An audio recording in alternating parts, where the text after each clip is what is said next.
here we are documenting experiences and noticings. This time, I really wanted to describe and elaborate on a unique experience that happened today.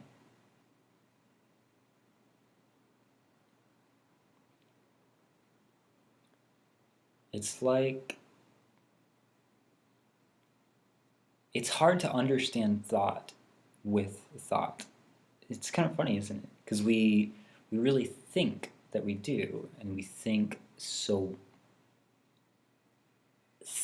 As we think, it warps the way thoughts describe or try to attach to reality. Because what I'm interested in talking about and interested in sharing is beyond thought. It's beyond what a thought conveys. It's that presence which is what holds all thoughts. And there's a level of, it's a transcendental experience. There's always transcendental experience happening, but the question is, can you see it? Can you see? Noticing that seeing is, as opposed to using the layer of thought, which is to piece things together into their names.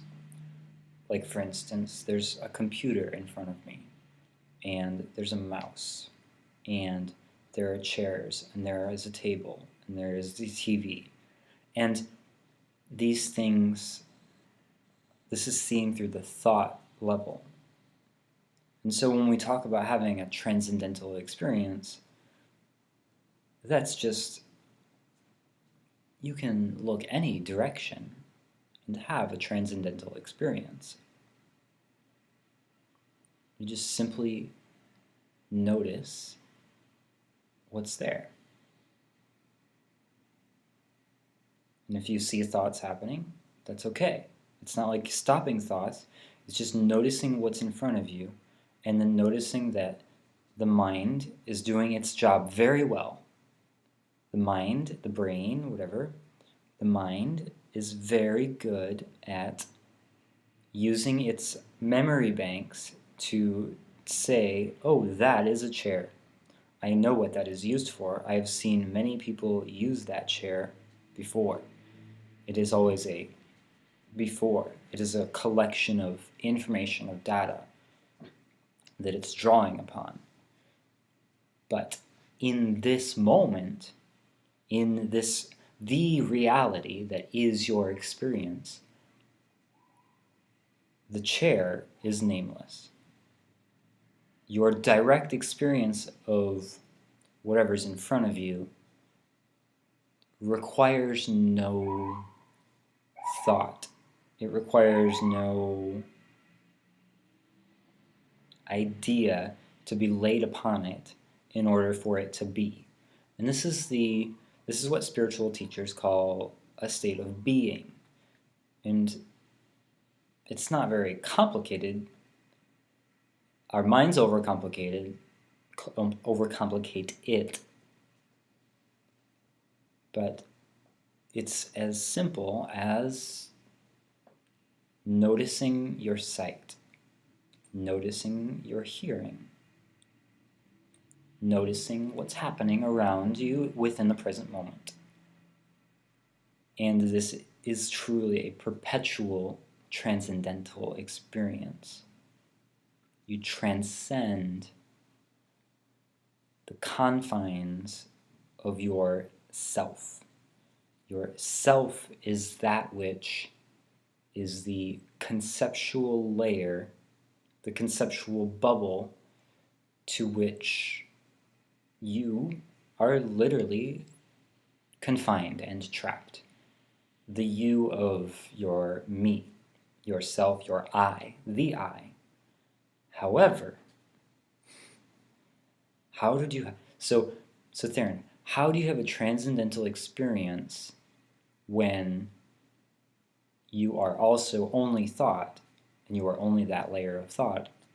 Well, surprising as it may be, the you that is truly experiencing this moment, you are not. The true nature of your being is not the little self, the I, the conceptual self, the psychological self is not your true nature. If it were, you couldn't have a transcendental experience. And then there would be no such thing as a transcendental experience because it would be out of the realm of your possibility. It's just not possible. But we do. There are transcendental experiences. You may have had some yourself where you go beyond the normal confines of your conceptual layer, of bubble, of individuality, of selfness. This is what causes duality in the first place. And a transcendental experience is when you poke your head out and you peek around the corner of all thoughts and preconceived notions and programming, when you peek around everything.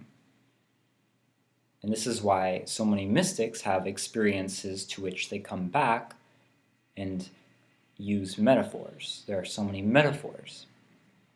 And even so, I use metaphors as well, because it simply cannot be placed inside of the conceptual framework of a self very well. And all language derives from the self. It derives from concepts. It derives from piecing out things in your experience. Because in actuality, this moment is of pure connected being. It's one. The lines between things don't exist in an absolute way. They simply don't exist. It's very much a piecing of things, and that's generally how we go about seeing the world, which is not a bad thing by any means. It is the way things are arising as they are in this moment. So there's no judgment to be placed on being a self or saying, I have a self and I need to get rid of it in order to have something else. No. There's no need to get caught in that trap. And that is a common downfall of many spiritual traditions and spiritual people who are telling themselves a story of trying to get rid of themselves in order to see or have some realization or attain something else. They're trying to get rid of themselves in order to have those experiences or become something else. And it is the self is the very root of that problem. There's no need to get rid of what is. It's the resistance of what is in this moment which actually strengthens the sense of separation.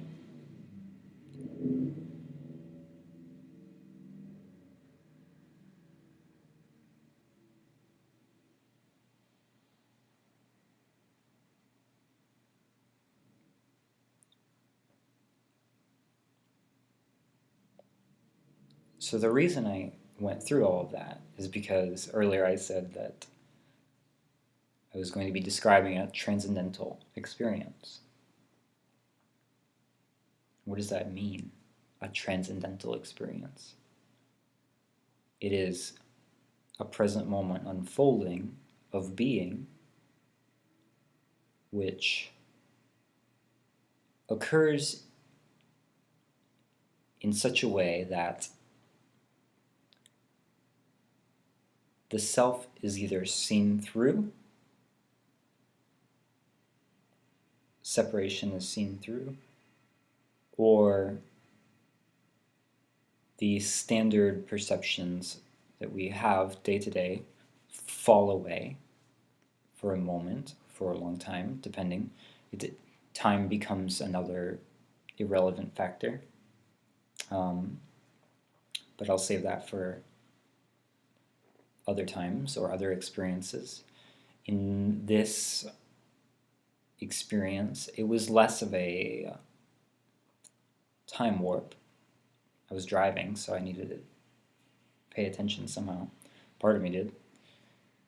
It was more of a very vivid understanding,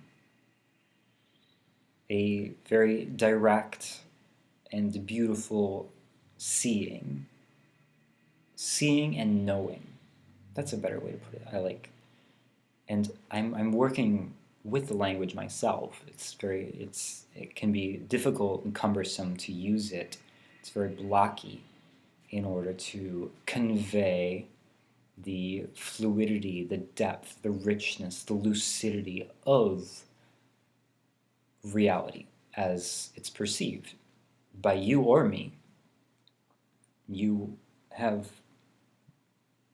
can equally find this difficult if you try to describe a flower to someone who's blind. And so in this experience, there was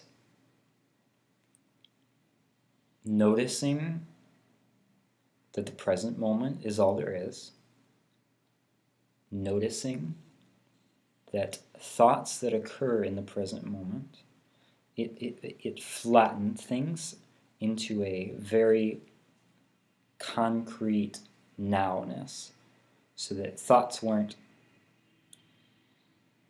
Because when you think about the past, I know this has been said so many times, this is hilarious, I've heard it so many times, and I continually...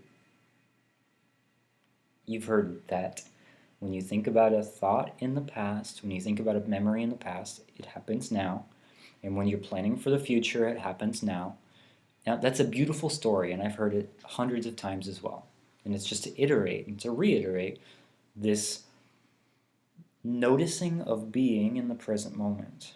A very visceral time doesn't actually exist. There's not even time. Space doesn't exist. There's nothing else besides the present moment perception of things. This is the reality of it. And so that was a knowing in the moment. In that moment, it was a knowing. And it was noticing that within that, there's the ability to gradually and to kind of create this thought. There's a very good thought that is possible and probable, and that can shape the way your experience unfolds. And this is a lot that has to do with my strong desire to understand manifestation, to understand how things arise in consciousness. And this realization is a little bit part of that. It's certainly a lot part of that. It was noticing, it was flattening. The moment flattened, and then it showed that there's a possibility to find this beautiful thought. One could call it God. Many people do. They pray to this thought because that's what it is. There's nothing else out there. There's nothing else beyond. There's nothing beyond this. This is it. It's it. This is it. Like, such a visceral feeling to get that, to just get it, to just see it for 1 second, to just understand this is it. This moment is it. And everything inside of it is made up. It's just made up. And I saw very clearly, very vividly, that this thought that is so beautiful, that we are all creating, because we are all connected. We are all this consciousness that is connected. There's a oneness to us. And we are all contributing to this very large, grand idea. Now imagine what that idea is. That's the idea that we call God. And many people have many different ideas and versions. And this has nothing to do with what God is or isn't.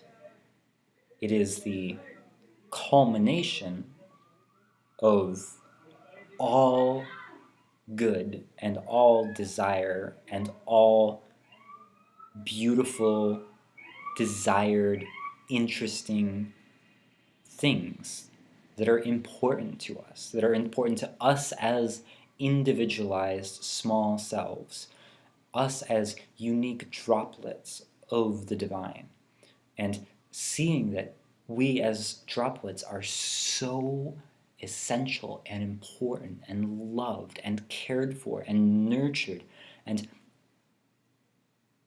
important in order to contribute and unfold and help design, whether we do it consciously, which if you're watching this, you're obviously in some degree of consciousness about this awakening to the true nature of your beingness.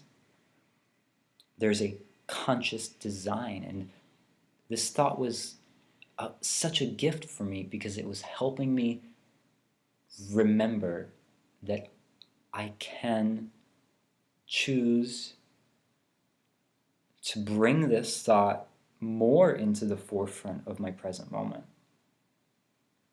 which is to say, more into the forefront of my life.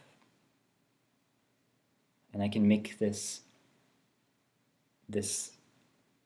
idea, God's idea, the largest, most brilliant, spectacular, beautiful, unfolding idea that there ever was or could be, because it is simply it's the main idea that we are all connected and contributed to.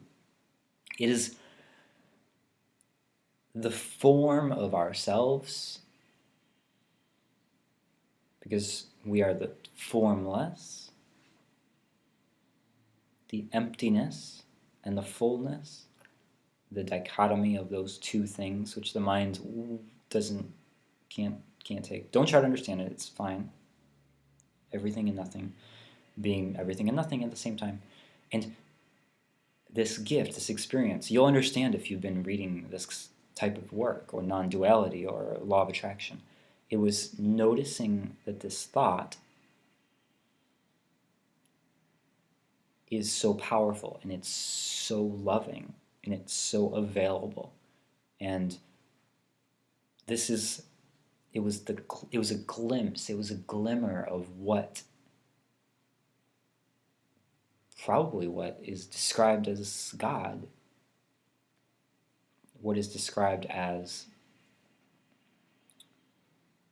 the very highest, not that there's a hierarchy, the very purest, lightest, brightest, most wonderful accumulation of good and love that we have created, and that is there. And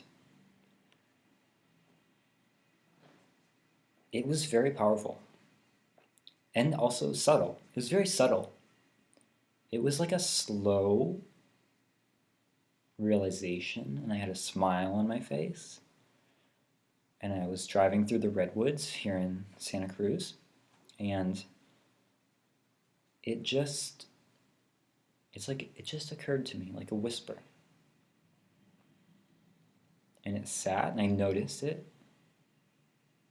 And I noticed that it was an important realization. It was transcendental, while at the same time it was coming in such a way that it was literally for myself. It was for my conceptual self. Because surely there are experiences that happen at a much deeper level, and I honor those experiences. And this one happened at a deep level. It's hard to say, it was a more special thought in my mind. And it was just given it the thought. Here's a good way to put it. This idea was so large and so alluring and magnificent that it literally, having this thought come close to me, expanded my entire being. It literally changed my physical body. There were lots of expansion feelings and tingling within my mind, within my head, my physical sensations, and an elation and smile on my face. It was a thought that was that big. And yeah.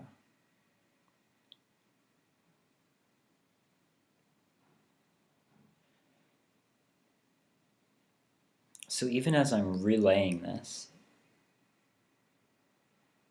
I love thinking about all the different ways that this reveals itself to different people.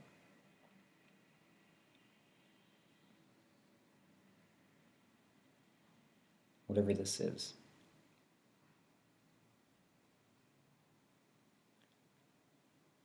And I think it's fun. It's a joke in a lot of ways about how many preconceived notions we all put on this idea, this God-ish. And that's a very heavy word for such a light idea, for light presence. Because there are so many different ways that people have connected to that, that idea, that thought of something much greater, of something that you are always contributing to and connected to and part of, something that is so grand and important. And humans throughout history and throughout books and mystics and sages who come back to recount and retell us about ideas about this or talking about it. And it's so funny when you begin to, I speak for myself, when I have things like this happen, and just appreciating how it's so tailored, it's so specific, it's for me, it's for my consciousness at that time. It's so gentle, it's so subtle and loving, and it knows how to approach me. It's so wise. And maybe it doesn't show up to anyone in the same way. Maybe it doesn't. I would say there are certain qualities about it that are the same amongst mystics and sages, and describing certain qualities or aspects of that, like a connection or an unconditional love and such. In my own journey, I am very much thought-based. I am very much a scientist of the mind, of what's happening inside. What is the commentary? What is the self doing? Examining every single thought, how it feels, how it affects my experience, where did it come from, why is it there, where is it going? Self-identity questions, self-inquiry to deepest level of nature, the very deepest. So and then using language as well, commanding language to an extent to be able to read about this from so many other people. And so I think that is one of the pathways that in my own experience it's shown up and revealed itself to me in different ways. And I'm very grateful for getting texts from people, because I have friends and I love them. And I'm grateful that it's showing up in a way that I can understand.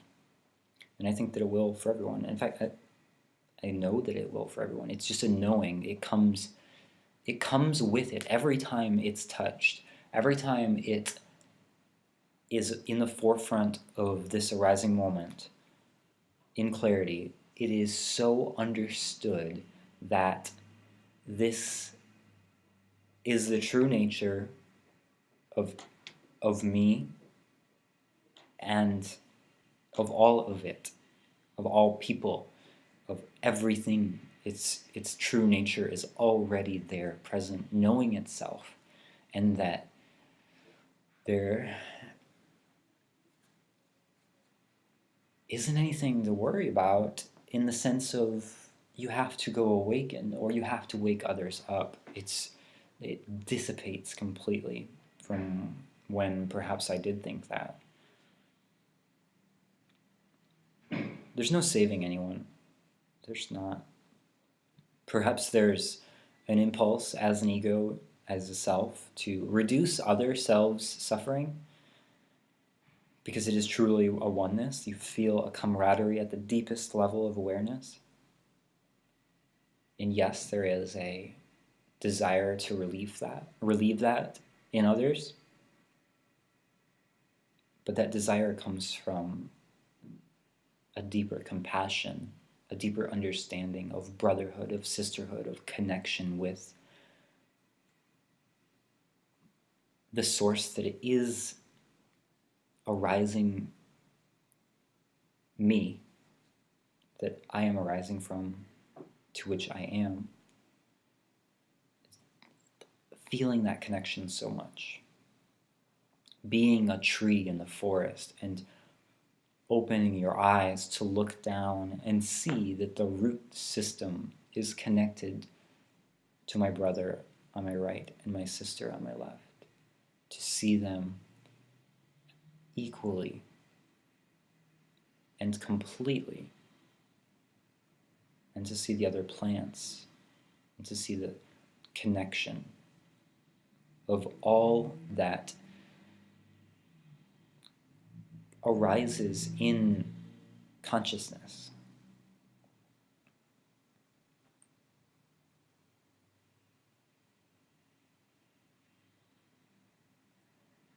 And I just wanted to share that. I hope you enjoyed listening, and I thank you.